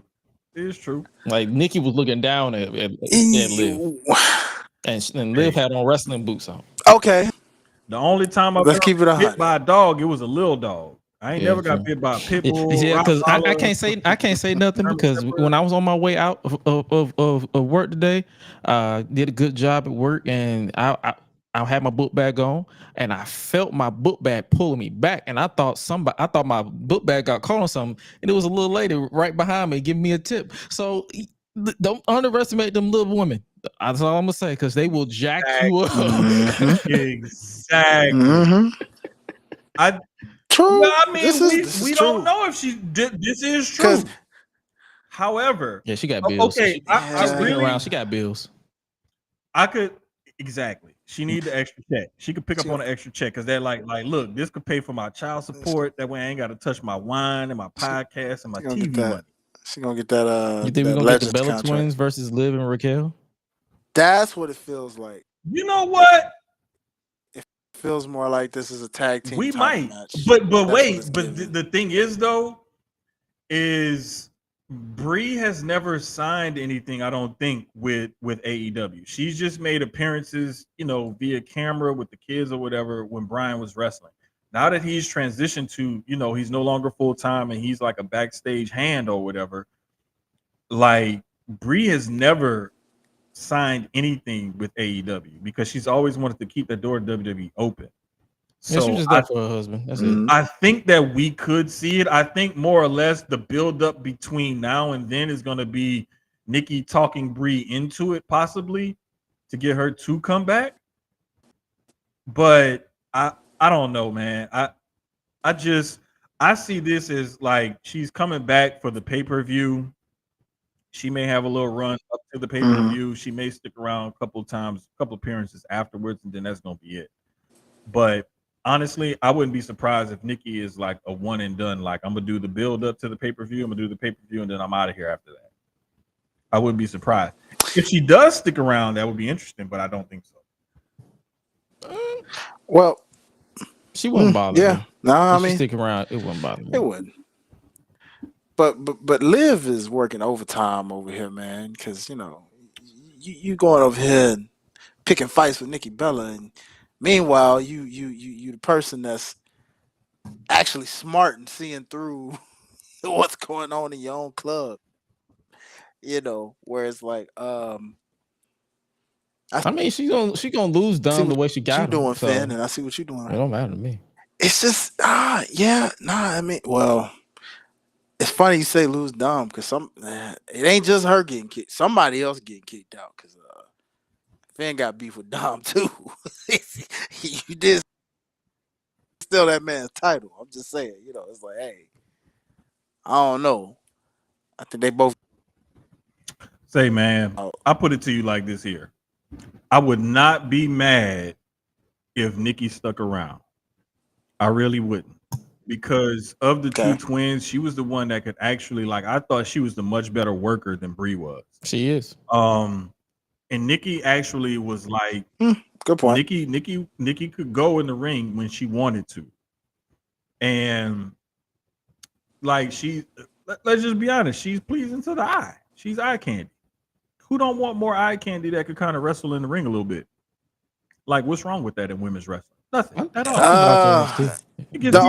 about to say the only problem with that, my brother. saying that, and I'm watching Laney Reed about to wrestle JC Jane or somebody or something. You heard you heard Mariah May's new name? No, what is it? Blake Monroe. The Blake Monroe. What the hell? Blake is a tribute to her niece, and Monroe is Marilyn Monroe. So okay, cool. She came up with it. I'm not changing my tune at all. I've always loved Nikki Bella. Like, trust me, she was always my favorite Bella of the two. And she did a vignette in the back. And this was before the boob job, okay? It was before she got the boob job. Frankie. She did a vignette in the tub. Frankie Monet, Lexus King. I'm just saying. I'm just saying, like, I just see that she has so much going for her outside of wrestling, and she's built a whole life and a career outside of this that she just loves to come back every so often to it. And I think that's where she at right now in her life and her career. You could tell them. I don't care. I'm ready for the Bella Army. You telling the Bella? You telling the place here, buddy? Huh? You don't think she's out of her element here? All this new young crop of talent. The Stephanie Vaquez. This is the thing. You know who she calls Vaquez. Vaquez. You know, yeah. Stephanie Vaquez. You know, like listen. I'm gonna put it to you like this here. I feel like Nikki, she's not gonna disrespect the ring and everything. She's not gonna like go out there and look like some schlub that's been out for over 2 years or whatever like that. She's not gonna look like that. She's going to go out there and represent herself well, and you could tell that she still looks good and in good shape because like she got a 6-pack, and it don't look like no Drake 6-pack because her belly button's still in the same spot. So I'm just saying, like, she's still in good shape. She's still like she can probably go a little bit in the ring, and she sold the hell out of that Oblivion. Selling is something that's very underrated in wrestling these days because people don't really do it that often, don't do it that good. But when I saw her take that Oblivion and sell the hell out of it, I was like, you know what? She just got it. Yeah, some people don't. Some people take it and they be landing on their knees. Bruh, like you gotta sell that face plant. Like it be annoying. Like they be selling it on they be taking a bump on their knees like the Usos used to take the RKO on their knees. That shit used to annoy the hell out of me. Like you got to sell the face plant. Now, Sloan, I'm with Sloan. I wouldn't mind seeing a Nikki versus Tiffany program. I really would. Because that's real, like old guard versus the old lion versus the new young lion. Like that's like a perfect. Yeah, that's the case. And Tiffany gonna be facing everybody because there's so many old lions that she can. We not gonna go there. We not gonna play that ages. No, I ain't talking about. See, bro, I'm not talking about age. I'm talking about.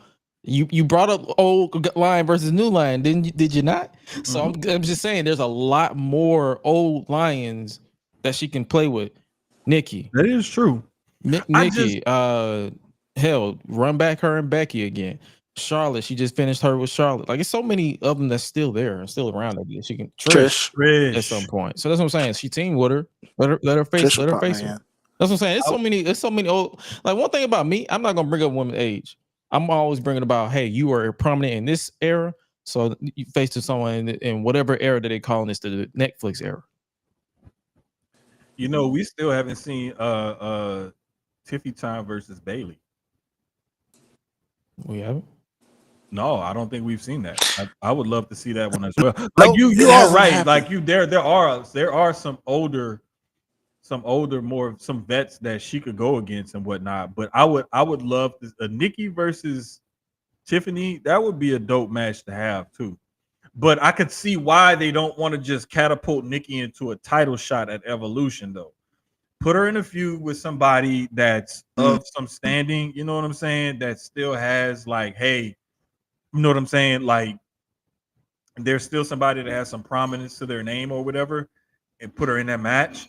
But I just feel like, if Nikki's gonna stick around, I want to see her in some top tier feuds and some good matches, some new matchups and whatnot. Don't revisit the old stuff.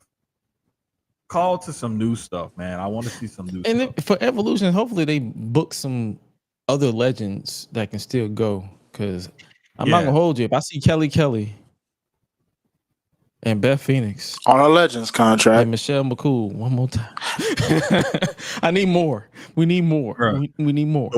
The one other legend besides a Brie Bella Layla's tag back with her sister, I would really love to see Molly Holly come back because Molly can still go. Oh, of course. Is she still with the company or Molly can still go? Michelle has shown that she could still kind of do a little something when she's been called back in certain spots. So I wouldn't be as mad at that. It's just like they keep calling back to the same old legends. That's what I mean. Like hey, add some different flavor to it from time to time. Yeah, definitely. Layla's back. But I'm definitely gonna be Layla's. I mean, if we're gonna talk about legends contracts, doesn't Lana need to come up in there? Whoa, she did sign a Legends deal. I want to say, if I'm not mistaken. If I'm not mistaken, this was either right before or right after Rusev got back. I want to say the news came out that they just give a deal to anybody. Goddamn. No. I'm just saying. I saw that like she signed something with them or whatever, bro. Like I wouldn't. Only thing is she can't really go in the. Not at all. Marlena, my bad. My like de facto like grandson just came in because my daughter's friend came in with her baby and I got de facto. How old are you, nigga? Look. You said grandson. You could have said nephew. That's my daughter's friend, so that's like my other kid, and she had a kid. So I was trying to de-age you, man. God damn. Look, don't de-age me, nigga. I'm old. Okay. I'm just still cool enough to like hang with the kids and stuff and like do cool stuff every now and then. So no, I do not color my beard. If you zoom in, there is some gray in this motherfucker. It's just not a whole he has lot. Gray. It is gray. Gresh has seen it up close in person. There's like 8 of them, 8 or 9, maybe 10 of them in here. I'm like, damn, how much is in this drink? Shit. Stay gray, my niggas. Stay gray, my friend. And look, I haven't even done the like wash and treatment to it yet because I'm about to go get in the shower as soon as we get off the pod. Then I'm gonna do the wash and treatment and everything in that. Like typically that kind of, for whatever reason, the juices and berries hide some of the gray. Facts. But before we wrap up today, y'all want to take a peek at what they got cooking in AEW because we got another 4 hours of this shit. Bruh, I am so fucking happy that we're gonna get this Omega Okada contract signing and we finally get into this. Like, I have been saying this since they signed Okada, that they need to build to an Okada Omega match. It just so happens that Kenny got the diverticulitis and that kind of took him away for a while. But I really feel like this is the perfect time, the perfect build. Like they've kind of even held Okada back for a little while until Kenny came back, and then they're trying to reheat him again. But it's like, bro, this is one of them kind of things where it's like, you know, you ever made a meal and you didn't finish it all, and you're like, you know what, I'm gonna freeze this and I'm gonna reheat it at another time. Well, I don't know. I'm kind of greedy, so no. I cook like I cook for 1,000 people sometimes. So I eat like I'm 1,000 people. So Like I'm no lie, I got some red beans in there that I don't know if I'm gonna fry chicken. I'm probably gonna fry chicken for it. I'm skinny fat. Defrosted. But I had some red beans and that we ate it, and then I had cooked like 2 other things like that same week. And so I was like, all right, let me freeze this and we can come back to this another time. But I promise you, if I take them red beans and I defrost them things and I fry up some chicken and I reheat them beans, that meal is still gonna slap just like it did when it was fresh out the pot. That is this kind of feud. You can go back to it and you can revisit that recipe. You can defrost it or whatever if you still have it leftovers or whatever, or you can make it again and again and again, as long as you give it enough space in between, and it's gonna hit every single time. And that is why I'm glad AEW held off on this right now until they had the proper timing, the proper build-up, and they're giving it its just due, because this isn't something that you just say, all right, we're going to run this back again just because we got these 2 guys under contract. You got to build to this, and you got to let this cook. This ain't something like I'm not going to lie, like this is something that like smacks, slaps, it's fucking good. That's what I'm saying. It's fucking good. It's fucking good, brother. And it's fucking good, brother. Word. Shout out to Rich Swann, 1 year sober. Shout out to Rich Swann, man. For real. Because that's an amazing accomplishment. Like, no bullshit, no lie, no jokes, no nothing. Like I'm proud of that dude, bro. Like, he came a long way from where he was and the trouble that he was getting into, and now to know that he's sober, like, shout out to him, for real. Yes, sir. So yeah, whenever you hear me make that reference with the voices, always, because I be chopping it up with him almost not every day, but like when I can. So no, and I'm glad you brought that up, because I'm glad to know that like dude is doing good, because he's talented as hell. Oh yeah. Like I've been loving this stuff. Like, I even talked to you about it when I got back into when I started really like trying to focus and pay attention to TNA more often. And he was one of the people that always stuck out to me for what he's been doing over there. And I'm really happy for that dude. Like, for real. But I'm just like, tomorrow AEW, that's really the main thing that I'm looking forward to, is the whole Omega Okada interaction. And outside of that, it's like, okay, whatever it is gonna be. I'm gonna have it on while I'm doing the pod. Well, wait a minute. Game 3 come on tomorrow. Mm-hmm. I'm gonna be at the gym regardless, because you already know how I do every time I go to the gym after I get off work. So yeah, I think what I'm gonna end up doing is I'm gonna have the game on Susio Sports, but I may have to have the iPad out to keep an eye on, the Dynamite Super Show. But I'm definitely looking forward to the Okada Omega interaction. Yes, sir. And they're basically going to formally announce and sign the match and give them a whole month to build this up. And I'm glad that they're doing that, because those 2 guys deserve their just due, and they deserve to have this build into something meaningful. And I know that they're going to give us a killer match no matter where they're at on the card. And I can't wait for it.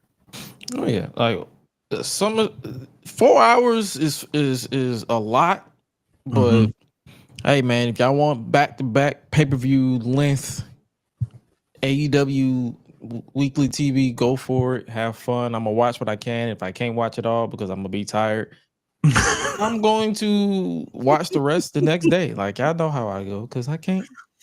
Yeah, I can't. Y'all can't keep doing this shit to me. I'm sorry. I'm sorry. Like, I'm not gonna take my sleep meds tomorrow night. Like, I'm not gonna. I don't need that. I'm already gonna be tired. Like, knowing me, I don't. Well, I used to take sleep meds all myself too, but then I'm like, I work too much. I'm going to sleep. No, but it's like I got a couple interviews tomorrow. I got to bring my daughter somewhere. I got to pick her up because I got her hooked up with somebody that's gonna help her get started on her career or whatever. And like, it's just like, I know I got a lot to do tomorrow, and I know I'm gonna be tired, so I'm probably not even gonna need to take the sleep meds. But I just know after doing the pod and watching the game at the same time and trying to keep up with AEW, like the juice is gonna be flowing. So it's gonna be like I'm not even gonna need to take sleep meds because as soon as I lay down in the bed, I'm gonna crash. I know I'm gonna crash. So that's why I'm thinking I may end up just like once I do the pod, I may just sit here in the living room and finish watching AEW. I may even go lay down because if I lay down and I try to finish watching AEW, AEW gonna end up watching me. Yeah, buddy. Yeah, buddy. They can be like, "Are you still watching?" No. Oh, I am in a slumber. I have gone to sleep. There he go with that damn voice. See, this time I was kind of ready for you. You caught me off guard, but I was still kind of ready for it. I'm just glad I didn't have nothing to drink while I was about to spit all over everything this time. That's crazy. Yes, it is. That's crazy. But what isn't crazy is as we get up out of here, we're going to bring back Song of the Week, where for those of you who don't know what that is, for those of you who haven't been tuned into the podcast since we started, I think we did it last season, but we're going to bring it back. It's a weekly thing where, hey, if it's a certain song that you feel like that represents your current mood, it is for you.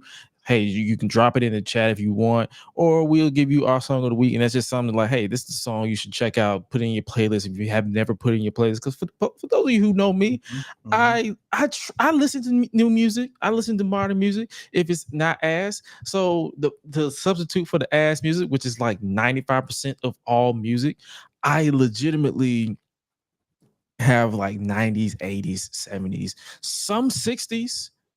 Depending on the artist in my playlist every day, especially when I go to work and I be playing background music. 9 out of 10, it's some music that I listen to from my aunts, my uncles, my grandparents, whoever listens to music. It's definitely for them, for me now. So, but if y'all want, y'all can tune in with this. But as far as my song of the week is the song that I was listening to before I got on today's show, and that is "Love Is on the Way, Real Love" by Luther Vandross. Oh, hold up, man. Let me see. Okay. Hold up. Okay. I need to start a note page right here. Okay. I've curated what you call it on my for my Spotify is GRESH Vibes Clean, because this is the songs that I listen to when I'm at work. And sometimes, believe it or not, I don't like to hear a lot of profanity sometimes. So sometimes I like to switch to that playlist and be like, okay, let me switch it up sometimes. Like my song of the week this week, I'm not gonna lie, is it's not even a very long song, and it's by a very new artist, somebody that, like, if you really know, like my kids and stuff know, but like Therapy Session by Big X the Plug. Because bruh really like opened up and talked about like some real life shit, some deep shit on that song. And like I love the fact that he really like opened himself up, you know what I'm saying? And just like exposed himself and like was vulnerable and everything like that to his audience. So kudos to him for making that song, because like it's Men's Mental Health Awareness Month this month. Like I know a lot of people say Pride Month and whatever, but men's mental health awareness is something that like that crosses all genres, races, religions, and creeds. Listen, man. Why can't we just love good music? I'm not going through nothing. I promise. Like I'm locked in. I'm locked in on my mental music. I'm locked in on my mental health and making sure I'm straight. And sometimes the songs be sliding through, and I'm like, yo, I'm feeling that. So, hey, man, like trust me, ain't nothing going on my end. I, like, if it ain't work, if it ain't money or my fitness, I don't care. Look, man, like that. Hey, real talk. I have Marty's playlist on Spotify, and sometimes I'll just hit play and let it randomize and just go. And I'm not just saying that because that's my guy, that's my brother. I love him to death, and he's won Grammys and shit. But like, oh no, that's some songs. A lot of his songs has made it into my vibes playlist. So yeah, we trust me. Yeah, we on the same page. Like sometimes I'll go through there and be like, okay, some songs that I've missed. So I like who you got. With this joint, man, because just all time groups, and I don't know, man. I just started going on a groups journey, and forgot about this song, man. It kind of woke up my childhood for a second, but I had to go with Drew Hill. How Deep Is Your Love, man? Boy, that's on my playlist too. God damn. Yo, I haven't listened to that one in a minute. Hey, I was. This is the countryest podcast. Oh shoot! If you never tapped into this podcast, this is the countryest old school retro podcast that talk about modern wrestling with subtle references to the old school shit that we grew up on. But yo, tap in every Tuesday, and that's the vibes that we are always on. So what y'all got coming on up before we get up out of here? Jermaine. Tomorrow we got Susio Sports, 8:30 Central, 9:30 Eastern, 6:30, I believe, Pacific, whatever the hell, 7:30 Mountain Time. We got a little bit of NFL, a little bit of NBA talk, and we got some other stuff we gotta talk about. Hey, what you mean? Why we got Sierra's like, are we okay? Hey, oh my God. We're all good. We're good. We promise we're all good. Promise. It's just that was just the mood we were in this week. That's all. Hey, this is the vibe that I be on. Like sometimes, hey, don't be surprised if next week my song of the week is Big X the Plug. Like I switch it up every week. Man, for real though. Sometimes I'll be feeling like smooth jazz. Sometimes I'll be feeling like listen to some Hans Zimmer. Like sometimes I just want to flip it out. Like I'm gospel from time to time. Like music is in my soul. I was raised with this. Like I was born and bred in music. I came close. I was about to pick something by Sly and the Family Stone because Sly just passed away. Rest in peace, Sly. Rest in peace, Sly. I almost came close to that, but it was like I wanted to say, for men's mental health awareness, I wanted to go with Therapy Session by Big X. Yeah. So that's what's up. So make sure you guys tap into the Susio Sports tomorrow. He's gonna be talking about everything from whatever is on his mind. You gonna get that good vibe over there. And highlight what you got coming up. Let's get it. So all truth talk, man, DJ and was like, and this turn at my because it was just like, yo.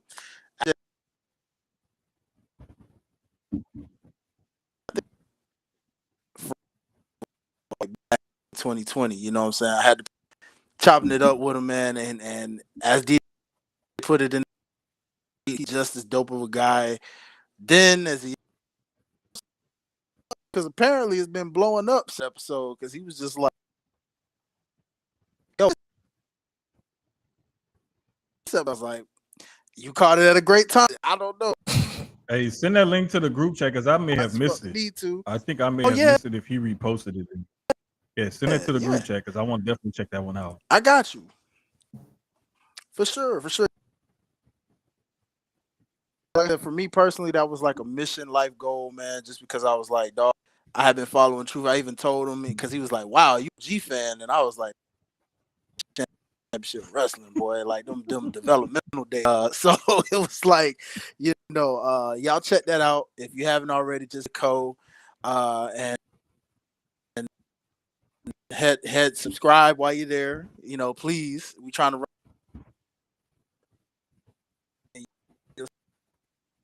we did the archive episode, so ran it back for time. And other than that, man, I've been sharing it with these two in the group chat first whenever I got a new freestyle coming, but y'all can check them out every Friday on my page. If you follow me at Hi-Lite Life, I'm dropping them every old beats, might be some new beats, might be a little bit of everything. So the new music get ready to roll out. So in the meantime, just keep it locked with your boy, man. Yes, sir. And Definitely. make sure you we will make sure that Highlights internet is good and ready to go next week. But other than that, make sure you guys tap in and stay locked in with everything that is going on with the GRESH Unleashed pod, as well as Public Enemies podcast on Thursday, 7:20 Eastern Standard Time. We will be back and we will be talking about more. Whatever we didn't talk about here, we're gonna talk about there with oh my god, Graham, Big Max Jizzle. Hopefully Ben gets out of the penitentiary. If he doesn't, then it'll be the three of us again. But yo, make sure you guys tap into the Public Enemies podcast, as well as tap into Free Ben till it's backwards. Exactly. He is also dealing with the criminal system of the bad internet, but he will be back hopefully when he can. But with that being said, hopefully you guys stay providers. Hopefully you guys stay safe out here in these streets, and make sure you guys stay locked in, stay tuned in, and stay dangerous, as Graham liked to say. And always make sure you stay tuned in to your mental health, so because that is very, very important in this day and age. And with that being said, we out. Y'all be breezy. I'm streaming. Man, fuck that shit. Fuck that. Fuck that. God, no. Damn. No. Bomb ass. That's what song.